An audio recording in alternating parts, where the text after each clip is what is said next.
Assalamualaikum warahmatullahi wabarakatuh. Kembali lagi di program Suara Khalifah, di mana kita akan membedah dan mengupas tuntas khutbah huzur.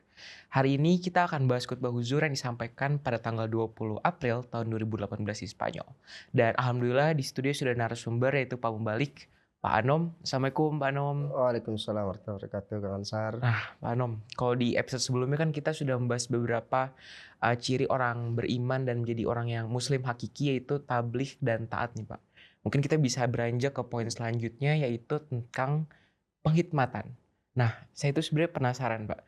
Penghikmatan dalam makna yang cukup klasik atau makna yang cukup sering didengarkan di dalam jemaat ini kan sebenarnya kalau kita jadi pengurus atau kita berkhidmat di jalan agama yang benar-benar jadi sekretaris apa gitu-gitu kan Pak. Tapi sebenarnya saya ingin bertanya apakah penghikmatan yang dimaksud huzur di sini kalau kita mau menjadi muslim hakiki itu hanya sebatas itu saja atau penghikmatan dalam konteks yang lebih luas itu bisa Pak, misalnya kita mengabdi di luar untuk kemanusiaan atau untuk kebaikan gitu Pak.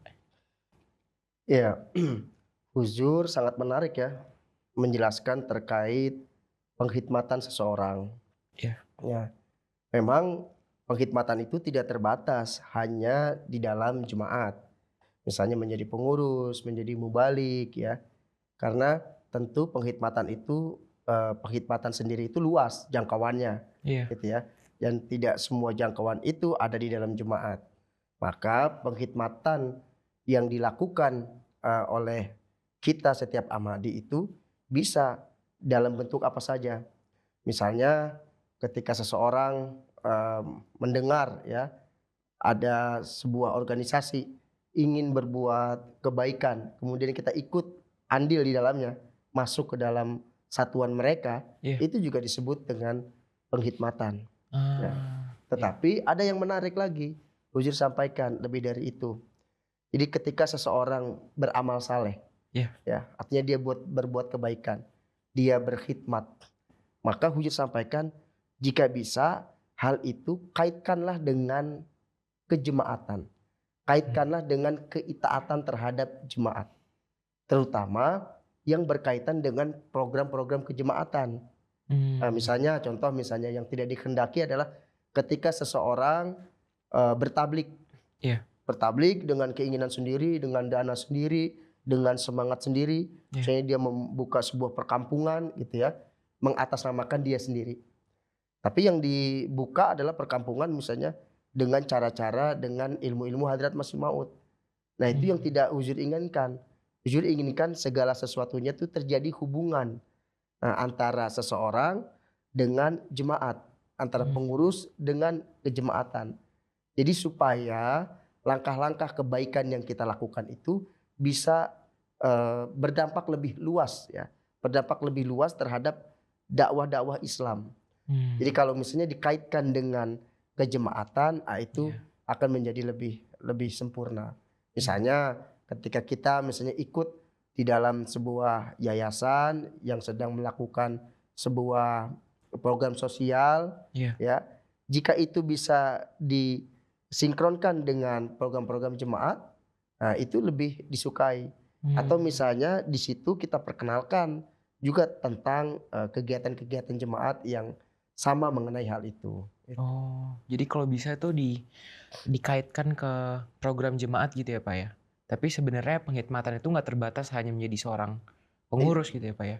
Karena saya juga agak bingung, wah kalau yang jadi muslim hakiki ini hanya orang pengurus kan berarti yang lainnya kasihan juga gitu ya, gimana iya, kita mau berkhidmat gitu, Pak. Nah, terkait berkhidmat ini sebenarnya saya ada suatu, apa ya, Pak, kadang ada hal yang mengganjal, yaitu kadang pengurus itu kan kita, ditunjuk tapi itu tidak sesuai dengan kemampuan kita. Sehingga kadang, saya pribadi ketika diminta untuk menjadi pengurus X gitu di bidang tertentu, saya tuh ada keraguan gitu, Pak, kayak, "Ini gimana saya bisa mengerjakannya ya? Tapi saya nggak ada kemampuan di sana," gitu.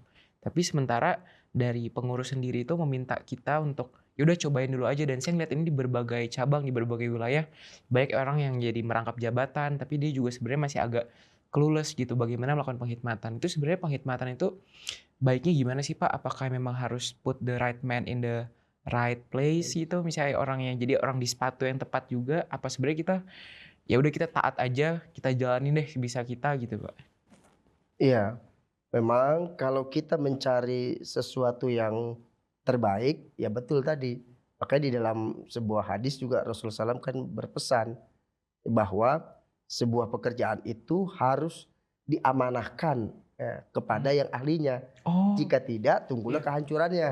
Ya Kan gitu. Allah, bahkan ada Itu hadisnya ya, Pak, ya? ada hadisnya dari Nabi Muhammad SAW. Iya iya. Tetapi juga jika memang orangnya tidak ada yang Iya. spesialis di bidang itu, ya. Kemudian misalnya kita diamanahi, ya, jabatan atau amanah penghikmatan lah. Maka yang kita lakukan sebenarnya adalah, eee, untuk diri kita ya, Iya. yaitu kita jangan menolak. Mmm. Kalau orang lain yang memilih, dia terkena kepada hadis itu. Carilah yang paling ahli di antara itu, kalau tidak nanti kamu akan tunggu kehancuran. Tetapi kalaupun tidak ada lagi Yang kan ahli. yang ahli, maka yang ada saja Mmm. memegang apa namanya, amanah yang diberikan oleh misalnya oleh pengurus, oleh jemaat begitu ya. Karena di dalam sebuah penghikmatan itu, segala sesuatunya kan bisa dipelajari yang pertama.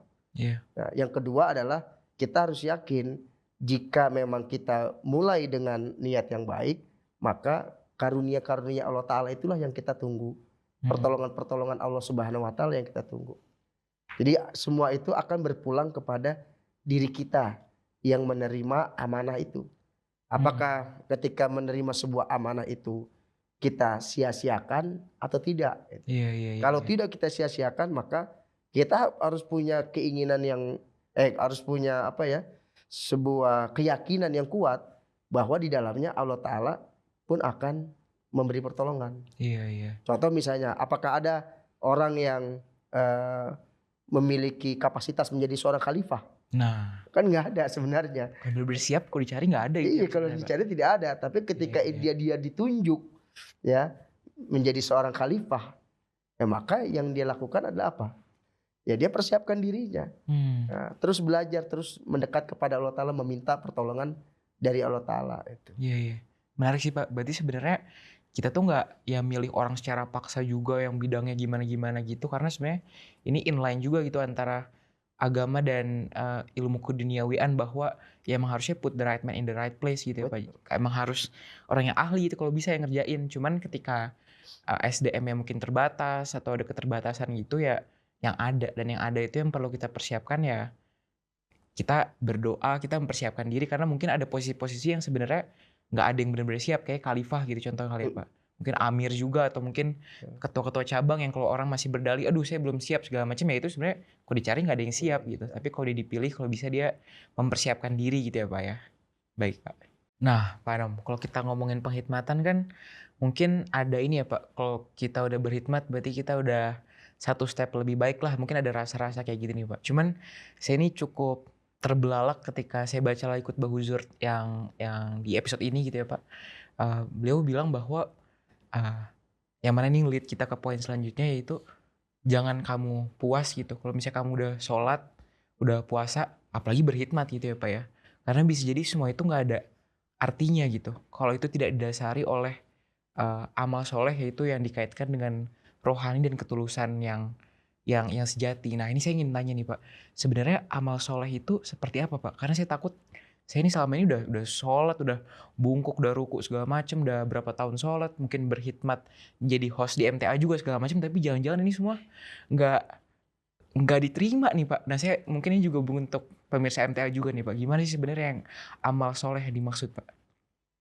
Iya memang Kang Ansar, Huzur mengupas cukup mendalam ya, karena beliau mengutip sabda-sabda dari Hadrat Masih Maud alaihi salam.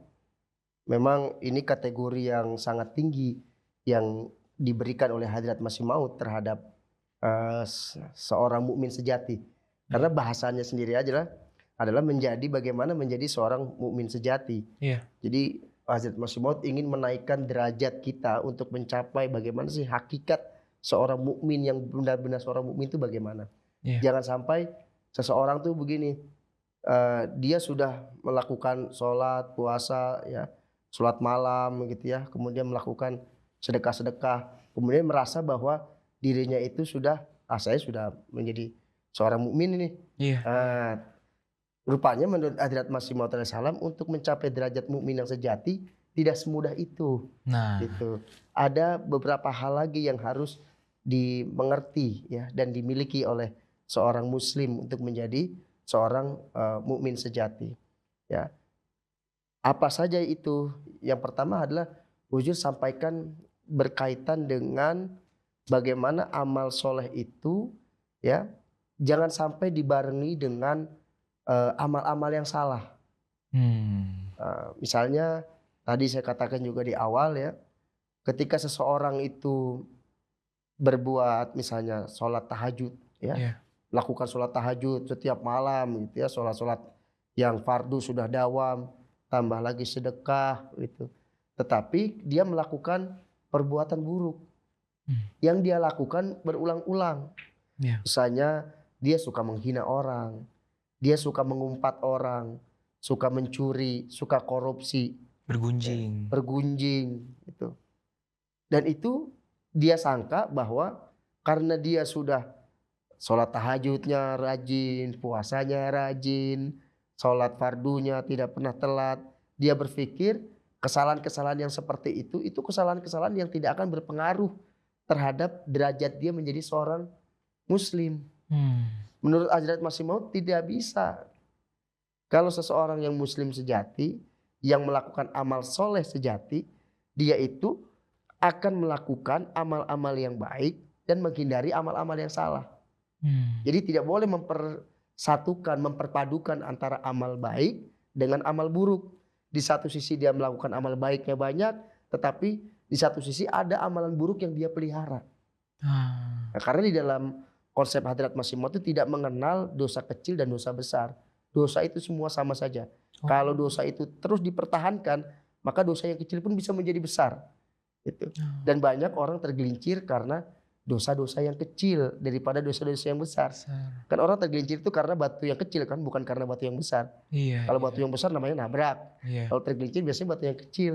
Nah, Hmm, begitu juga kalau ingin menjadi seorang mukmin yang sejati, maka selagi kita melakukan amal-amal yang soleh, jangan sampai ada amal-amal yang tidak soleh, amal-amal yang salah yang kita lakukan dan berpikiran bahwa dengan mengerjakan amal-amal soleh yang banyak akan menyelamatkan keimanan kita, akan tetap kita sebagai seorang mukmin yang sejati. Itu menurut Hazrat Masih Maud tidak benar.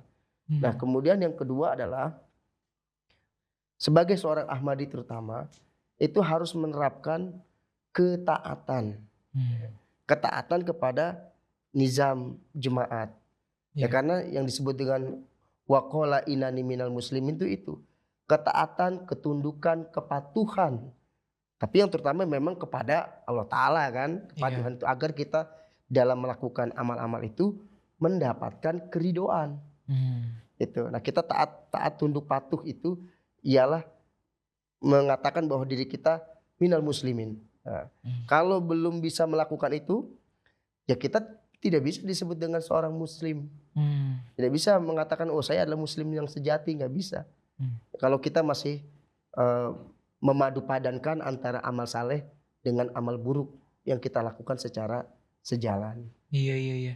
Berarti sebenarnya logika yang mungkin saya yakin saya nggak sendiri nih Pak, mungkin pemirsa MT juga ada yang pakai bahwa ya udah kan kita yang penting timbangannya lebih banyak yang baiknya aja dibanding yang buruknya. Jadi kalau misalnya udah sholat tahajud, udah puasa, terus ya berbuat dosa dosa apa gitu, ini masih selamat nih insya Allah, itu sebenarnya nggak bisa ya Pak kayak gitu ya Pak.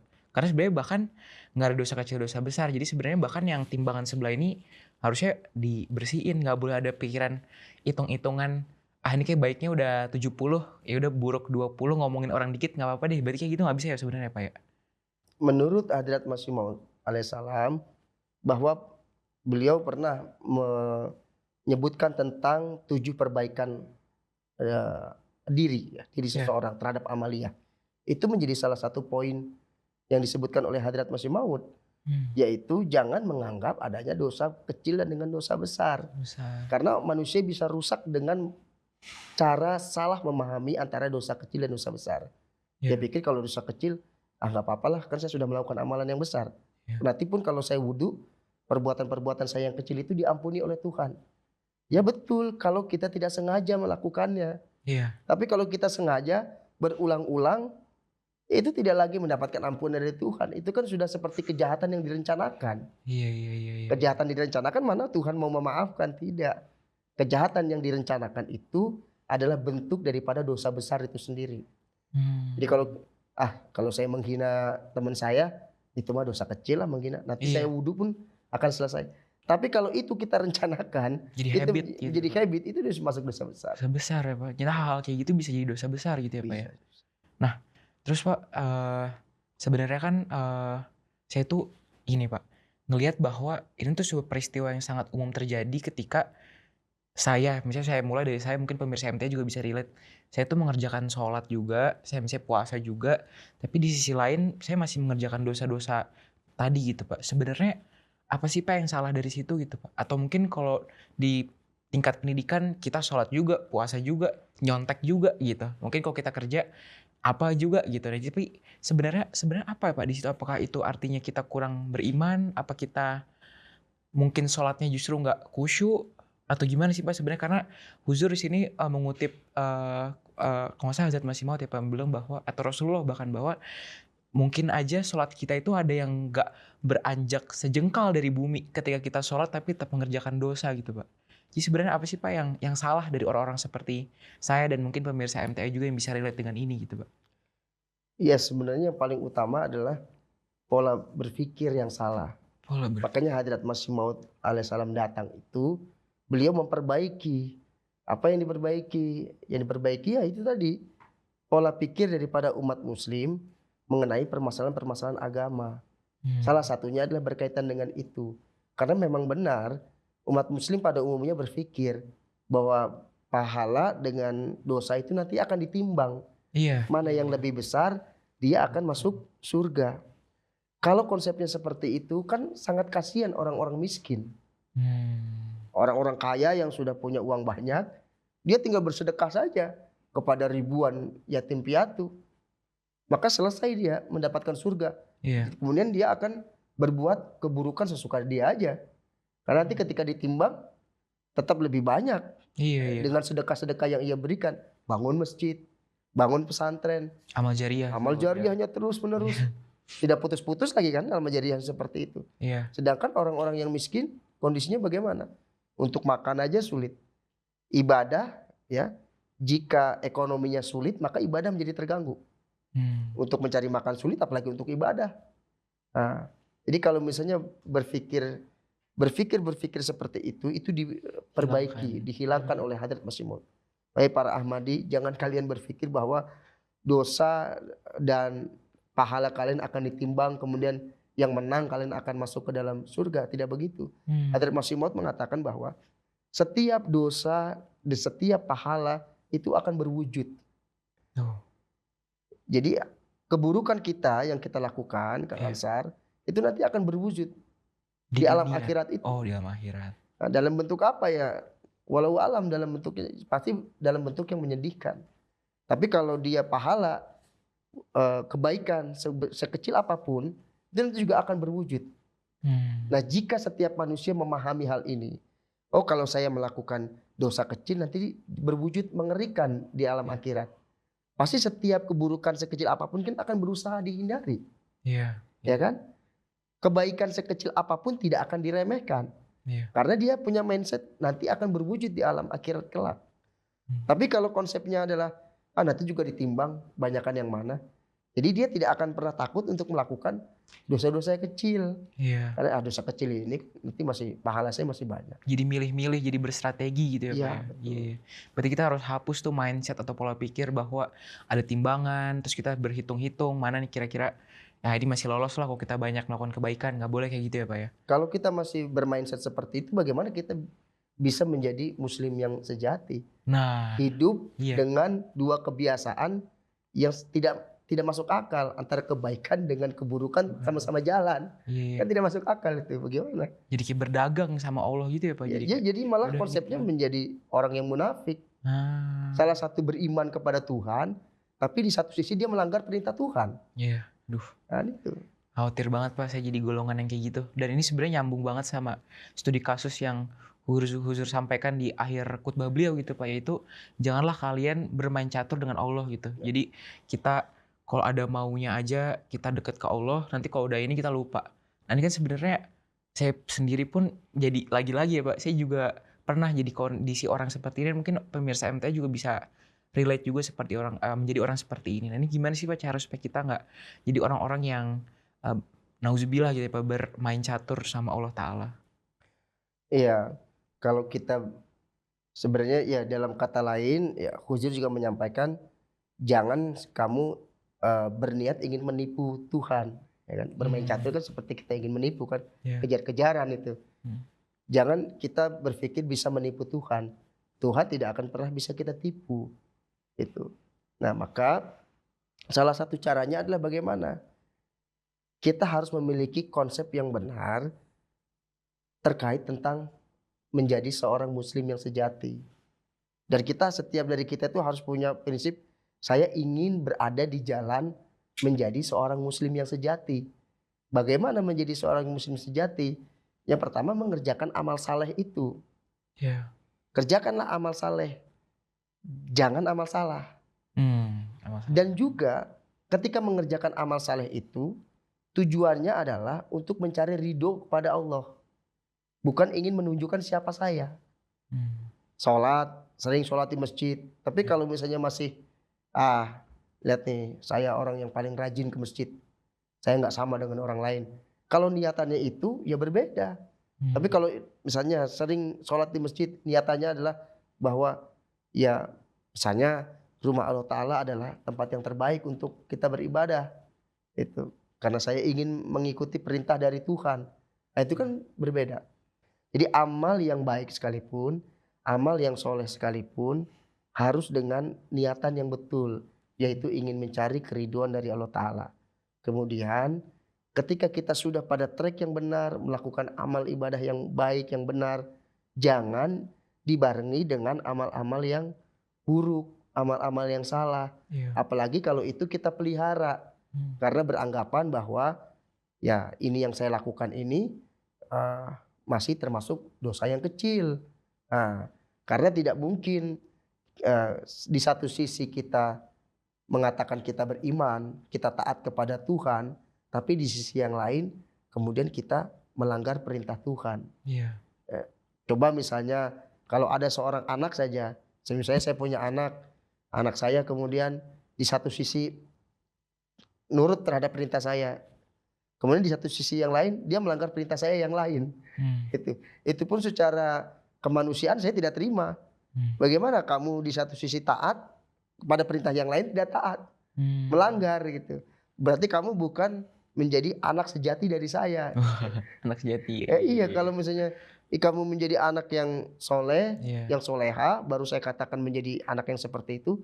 Ya kalau kamu mentaati, mengikuti apa yang saya perintahkan, dan tidak melakukan apa yang saya larang, kan gitu. Nggak setengah-setengah gitu ya Tidak Pak ya? setengah-setengah. Nah, itu juga sama konsepnya dengan Allah Ta'ala seperti itu.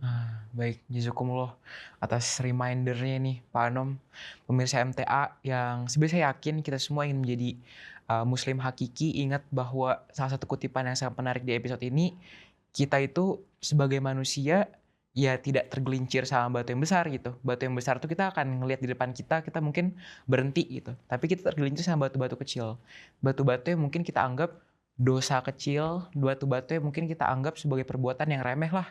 Kalau kita masih suka menimbang-nimbang, saya masih masuk surga nih karena dosa saya lebih dikit daripada pahala. Yuk kita sama-sama hapuskan mindset itu. Karena untuk menjadi muslim yang hakiki, ya kita sepenuhnya taat kepada perintah Allah Ta'ala gitu. Nggak beda-bedakan mana kecil besar, dan kita nggak mengerjakan semua itu karena nggak mungkin kita mengerjakan keburukan bersama dengan kebaikan. Nah, semoga kita mendapat manfaat dan menjadi muslim yang hakiki. Jangan lupa kalau ingin menyaksikan bagaimana pengaplikasian dan khutbah huzur dalam kehidupan sehari-hari, silahkan nonton Seruan Khalifah pada episode lainnya. Saya Ansar Ahmad selaku host pamit undur diri. Assalamualaikum warahmatullahi wabarakatuh.